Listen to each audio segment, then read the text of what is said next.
નમસ્કાર, સ્વાગત છે તમારું અમારી ચેનલ નેવિકા સ્ટોરી પર। આ વિડીયોને અંત સુધી સાંભળજો। માતાજી તમને અને તમારા પરિવારને ખૂબ જ ખુશીઓ આપે, તમારી બધી જ મનોકામના માતાજી પૂરી કરે। પૂજા ઘરમાં આ વસ્તુઓને રાખવી અશુભ ગણાય છે, ધનનો નાશ થાય છે। માતા લક્ષ્મી આવા ઘરોનો ત્યાગ કરી દે છે। સાથે જ આ વિડીયોમાં જણાવીશું તે વિશેષ વસ્તુઓ વિશે જેનું પૂજા ઘરમાં હોવું ખૂબ જ જરૂરી છે। મિત્રો, જો તમે ઘરમાં સુખ, સમૃદ્ધિ અને ધનની ઈચ્છા રાખો છો તો આ 3 વસ્તુ પૂજા ઘરમાં હોવી જ જોઈએ। સ્વયં ભગવાન શ્રી કૃષ્ણએ તેમના વિશે જણાવ્યું છે। તો પૂરી જાણકારી માટે આ વિડીયોને અંત સુધી જરૂર સાંભળો અને સાચી શ્રદ્ધાથી સાથે કમેન્ટમાં હર હર મહાદેવ જરૂર લખી દેજો। મિત્રો, દરેક મનુષ્ય પોતાના ઘરમાં એક નાનું પૂજા ઘર અથવા તો મંદિર જરૂર બનાવે છે, જેની અંદર તે પોતાના પ્રિય દેવી દેવતા અને તેનાથી જોડાયેલા મહત્વપૂર્ણ વસ્તુઓ શ્રદ્ધાપૂર્વક રાખે છે। લોકો પોતાના મંદિરમાં દેવી દેવતાની છબી, પૂજા પાઠનો સામાન વગેરે વસ્તુઓને પણ રાખે છે, પરંતુ આપણા શાસ્ત્રોમાં મંદિરની અંદર કેટલીક વસ્તુઓ રાખવી જેટલી ફળદાયી હોય છે, એટલું જ કેટલીક વસ્તુઓને રાખવી અમંગળ અને અશુભ ગણાય છે। આ કેટલીક એવી વસ્તુઓ છે જેનાથી ઘરમાં નકારાત્મકતા આવે છે અને લડાઈ ઝઘડા, કલેશ, કંકાસ અને નુકસાન થાય છે। આજે આપણે જાણીશું એવી જ કેટલીક અશુભ વસ્તુઓ વિશે જેને ઘણા લોકો જાણતા અજાણતા ઘરમાં મંદિરમાં રાખી દે છે। જો તમારા મંદિરમાં પણ આ વસ્તુઓ રાખેલી છે તો તેને તરત જ ત્યાંથી દૂર કરી દેજો અને તેને બીજી જગ્યાએ રાખી દેજો। તેને પૂજા ઘરમાં ભૂલથી પણ ના રાખો। લોકો એવું એટલા માટે કરે છે કેમ કે તેમને લાગે છે કે આ વસ્તુઓ ધાર્મિક છે અને તેની પણ પૂજા કરવી જોઈએ।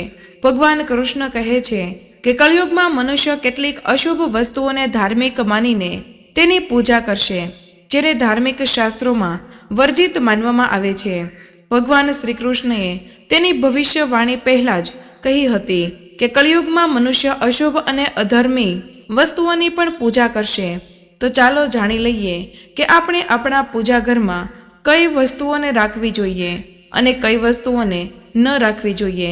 પરંતુ તે પહેલાં તમને વિનંતી છે કે વિડીયોને લાઈક જરૂર કરજો, મિત્રો સાથે શેર કરજો અને તમે હજુ સુધી ચેનલને સબસ્ક્રાઈબ નથી કરી તો ચેનલને સબસ્ક્રાઈબ કરીને બેલ આઇકન જરૂરથી દબાવી દેજો। તો મિત્રો, આગળ આપણે વાત કરીએ કે સૌપ્રથમ આવે છે સ્વસ્તિક વિશે। ઘરના મંદિરમાં સ્વસ્તિક જરૂર હોવો જોઈએ। તમે તેને કંકુથી બનાવી શકો છો।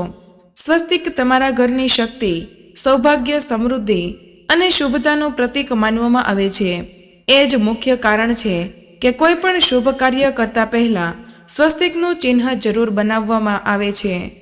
મિત્રો, આપણે આગળ વાત કરીએ બીજા નંબરની વસ્તુની। તો બીજા નંબર ઉપર આવે છે દીવો અને ધૂપિયા।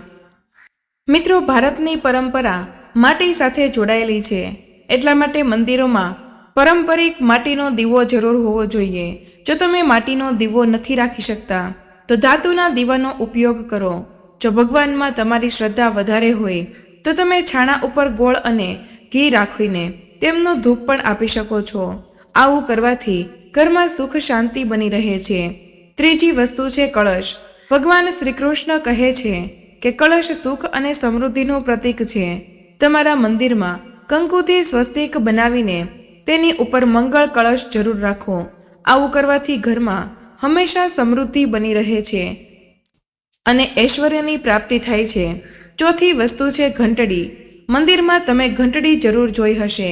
ઘંટડીને ખૂબ જ શુભ માનવામાં આવે છે। જે ઘરના મંદિરમાં ઘંટડીનો અવાજ થાય છે ત્યાંનું વાતાવરણ શુદ્ધ અને પવિત્ર બને છે। જે ઘરમાં પૂજા દરમિયાન ઘંટડી વગાડવામાં આવે છે તે ઘરની આસપાસની બધી જ નકારાત્મક શક્તિ દૂર થઈ જાય છે અને સાથે જ સુખ સમૃદ્ધિના દ્વાર ખુલવા લાગે છે। પાંચમી વસ્તુની વાત કરીએ તો છે શંખ। ઘણા ઓછા લોકો જાણે છે કે શંખની ઉત્પત્તિ સમુદ્ર મંથન દરમિયાન 14 રત્નની સાથે થઈ હતી। એ જ કારણે મા લક્ષ્મીને તે ખૂબ જ પ્રિય છે। શંખની ધ્વનિથી સકારાત્મક ઉર્જાનો સંચાર થાય છે, એટલા માટે મંદિરોમાં શંખ જરૂર હોવો જોઈએ। શંખની ઉપસ્થિતિથી માતા લક્ષ્મી પ્રસન્ન થાય છે। અને ઘરમાં ક્યારેય ધનની કમી મહેસૂસ થતી નથી. તો મિત્રો, આ છે એ વસ્તુઓ જેને ઘરના મંદિરમાં જરૂર રાખવી જોઈએ. ચાલો હવે જાણીએ કે ઘરના મંદિરમાં કઈ વસ્તુઓ ક્યારેય પણ ન રાખવી જોઈએ. સૌથી પહેલી વસ્તુ છે ગણેશજીની વિષમ સંખ્યામાં મૂર્તિ. પૂજા ઘરમાં ક્યારેય પણ ગણેશજીની મૂર્તિ 1, 3, 5 એવી વિષમ સંખ્યામાં ન રાખો. તમારા મંદિરમાં ગણેશજીની માત્ર 2 મૂર્તિ રાખો. તેને શુભ માનવામાં આવે છે. જો તમે તમારું મંગળ ઈચ્છો છો તો ગણેશજીની મૂર્તિ મુખ્ય દ્વાર પર અંદરની તરફ મુખ રાખીને રાખવી જોઈએ. ઘણા લોકો એ ભૂલ કરે છે કે મુખ્ય દ્વાર પર ગણેશજીની મૂર્તિ બહારની તરફ મુખ રાખીને લગાવી દે છે, જેનાથી તેને ખૂબ જ નુકસાનનો સામનો કરવો પડે છે. તમે ઈચ્છો તો મુખ્ય દ્વારની બંને તરફ લગાવી દો કે મુખ્ય દ્વારની અંદરની તરફ લગાવી દો, પરંતુ બહારની તરફ ના લગાવવી જોઈએ. બીજી વસ્તુ છે તૂટેલા ચોખા. તમારા મંદિરમાં ક્યારે પણ તૂટેલા ચોખા ન રાખો, તેમજ જૂના ચડાવેલા ચોખા લાંબા સમય સુધી ન રાખો. તે નકારાત્મક ઉર્જાને ફેલાવે છે. એ પણ ધ્યાન રાખો કે મંદિરમાં રાખવાના ચોખાનો ઉપયોગ હળદરમાં પલાળીને જ કરો. તેનાથી ખૂબ જ શુભ પરિણામ મળે છે. નંબર 3 નંબર ઉપર જે વસ્તુ આવે છે તે પૂર્વજોનો ફોટો છે. જો તમે તમારા ઘરના મંદિરમાં પૂર્વજોના ફોટા રાખ્યા છે તો તેને તરત જ ત્યાંથી દૂર કરી દો, કેમ કે વાસ્તુશાસ્ત્ર અનુસાર પૂજા ઘરમાં મૃત પરિજનોનો ફોટો રાખવો અશુભ માનવામાં આવે છે. તેનાથી અશુભ પરિણામો પ્રાપ્ત થાય છે. મૃતક પરિજન પૂજનીય અને અનેક સન્માનનીય હોય છે, પરંતુ તેનું સ્થાન દેવતાઓ બરાબર નથી હોતું. મૃતક સંબંધીઓના ફોટા ઘરના પૂજા ઘરમાં રાખવાથી પૂજા ઘરનું વાતાવરણ પણ નકારાત્મક બની જાય છે, જેનું અશુભ પરિણામ આપણે ભોગવવું પડે છે. ઘણા લોકો સાધુ સંતોની મૂર્તિ અથવા તો સાધુ સંતોની છબી પણ પૂજા ઘરમાં રાખી દે છે, પરંતુ આવું કરવું અશુભ માનવામાં આવે છે.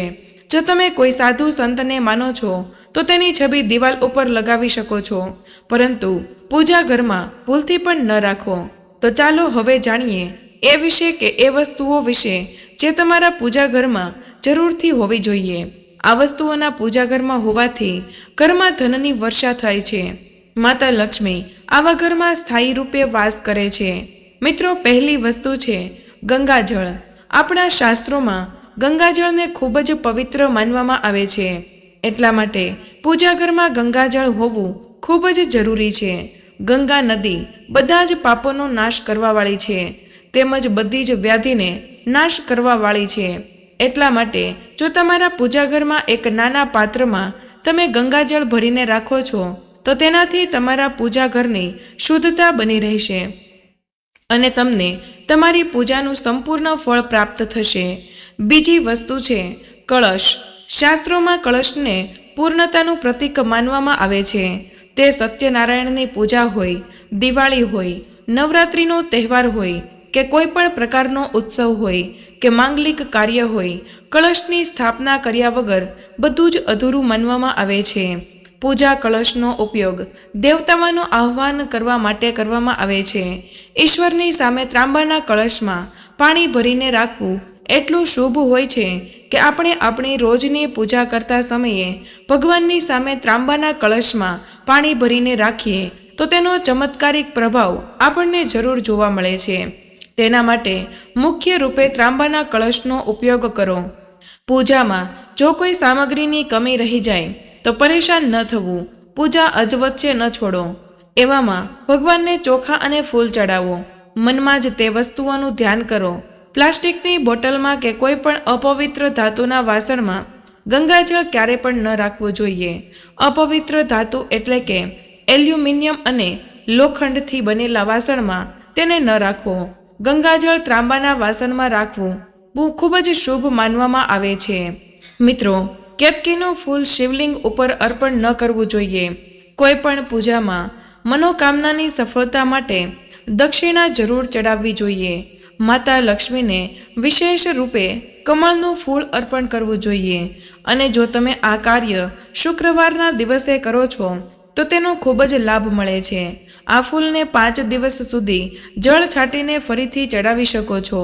હંમેશા તે વાતનું ધ્યાન રાખો કે ક્યારેય પણ દીવાથી દીવો ન પ્રગટાવવો જોઈએ. શાસ્ત્રો અનુસાર જે વ્યક્તિ દીવાથી દીવો પ્રગટાવે છે તે રોગી હોય છે. ઘરના મંદિરોમાં રોજે સવારે અને સાંજે દીવો જરૂર પ્રગટાવો. પૂજામાં એક દીવો ઘીનો અને એક દીવો તેલનો પ્રગટાવવો જોઈએ. પૂજામાં દીવો સાચી જગ્યાએ રાખવો જોઈએ. ઘીનો દીવો હંમેશા જમણી તરફ અને તેલનો દીવો હંમેશા ડાબી તરફ રાખવો. જલપાત્ર, ઘંટી, ધૂપદાની જેવી વસ્તુઓ હંમેશા ડાબી તરફ રાખવી જોઈએ. તો મિત્રો, આશા છે કે આ માહિતી તમને પસંદ આવી હશે. તો તમને આ વિડીયો પસંદ આવ્યો હોય તો લાઈક કરી અને તમારા મિત્રો સાથે શેર જરૂર કરજો અને કમેન્ટ બોક્સમાં જય માતાજી જરૂરથી લખી દેજો. ચેનલ પર નવા છો તો ચેનલને સબસ્ક્રાઈબ કરવાનું ભૂલશો નહીં. મળીએ એક નવા વિડીયોમાં. ત્યાં સુધી બધાને જય શ્રી કૃષ્ણ, જય મા લક્ષ્મી. ધન્યવાદ.